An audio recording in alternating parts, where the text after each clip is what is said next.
आमच्या 26 महिलांचा सिंदूर पुसलाय ना, मग ऑपरेशन सिंदूर पूर्ण झाल्याशिवाय ट्रम्प हे मध्यस्थी कोणत्या अधिकारात करताय?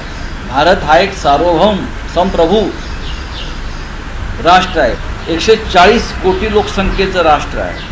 ट्रम्प सांगतात आणि आम्ही युद्धबंदी करतो. कोणत्या आधारावर, कोणत्या अटी शर्तींवर? काय मिळालं आहे भारताला?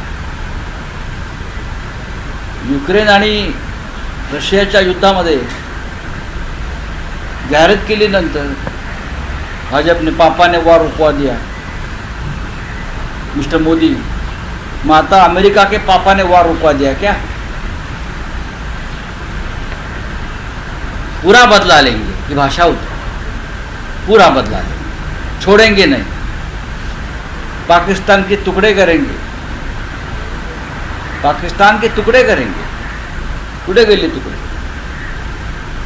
भारताची बेआबरू झालेली आहे जगामध्ये. आणि पाकिस्तान ठीक आहे, मूर्ख देश आहे.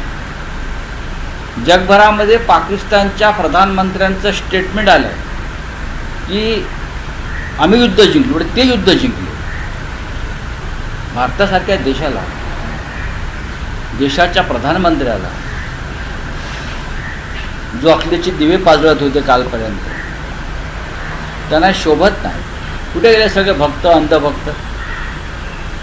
कोणत्या अटी शर्तींवर तुम्ही ही युद्धबंदी केली? यासाठी एक सर्वपक्षीय बैठक ताबडतोब व्हायला हवी आणि त्या बैठकीला प्रधानमंत्र्यांनी उपस्थित राहणं गरजेचं आहे. प्रधानमंत्र्यांना पळ काढता येणार नाही. युद्धबंदीची खरंच गरज होती का? पाकिस्तान काय लाहोर ताब्यात आलं, कराची ताब्यात आलं, इस्लामाबादमध्ये बॉम्ब टाकले, मग माघार घ्यायची गरज काय? ही वेळ अशी होती की पाकिस्तानला कायमस्वरूपी धडा शिकवण्याची वेळ असताना, संधी असताना, आणि भारतीय सैन्याचं मनोबल प्रचंड उंचावलेलं असताना